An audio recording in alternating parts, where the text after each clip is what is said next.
સુરત શહેરમાં આંગણવાડીની બહેનોનો અનોખો વિરોધ. આંગણવાડીની બહેનોએ ગરબા રમીને કર્યું વિરોધ પ્રદર્શન. આંગણવાડીની બહેનોને બીએલઓની કામગીરી સોંપાતા દર્શાવવામાં આવ્યો હતો વિરોધ. તો આંગણવાડીની બહેનો દ્વારા કરવામાં આવ્યો છે આક્ષેપ. સરકારી કર્મચારીઓનું કામ સોંપવામાં આવતું હોવાનો આંગણવાડી બહેનોનો આક્ષેપ. તો આંગણવાડી બહેનો દ્વારા અન્ય વિવિધ મુદ્દાઓ પણ કરવામાં આવ્યા રજૂ.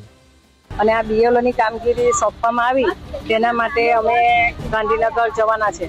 એના માટે આજે ગાડી ભેગા થયા છે. આ તે ગરબા રમીને અમે વિરોધ એટલે કર્યો કે મારી બહેનોને જે બીએલઓની કામગીરી સોંપવામાં આવી છે એ મારી બહેનો ગવર્મેન્ટ કર્મચારી નથી કે મારી બહેનોને આ ઓર્ડર આપે બીએલઓના. ખરેખર મારી બહેનોને આપવું જ નહીં જોઈએ અને એ જે આપવું જોઈએ કામ એ સરકારી કર્મચારીનું છે. એ મારી આંગણવાડી બહેનોનો નથી. પૂરી ગુજરાતની બહેનો આના માટે વિરોધ કરી રહેલી છે. એટલે અમે 4 તારીખે સત્યાગ્રહ સાવણી જવાના છે.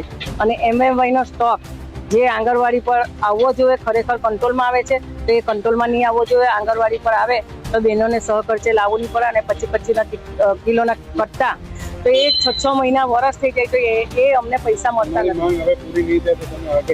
અમારી માંગ પૂરી નહીં થશે તો અમે ગાંધીજીના માર્ગે જઈશું અને પાછા ગાંધીનગર અમે ધરણા પર બેસી જઈશું. એટલી તાકાત ભારતીય મજદૂર સંઘ અમારી ધરાવે જ છે અને એ અમે ભારતીય મજદૂર સંઘ સાથે સંલગ્ન છે આંગણવાડી બહેનો.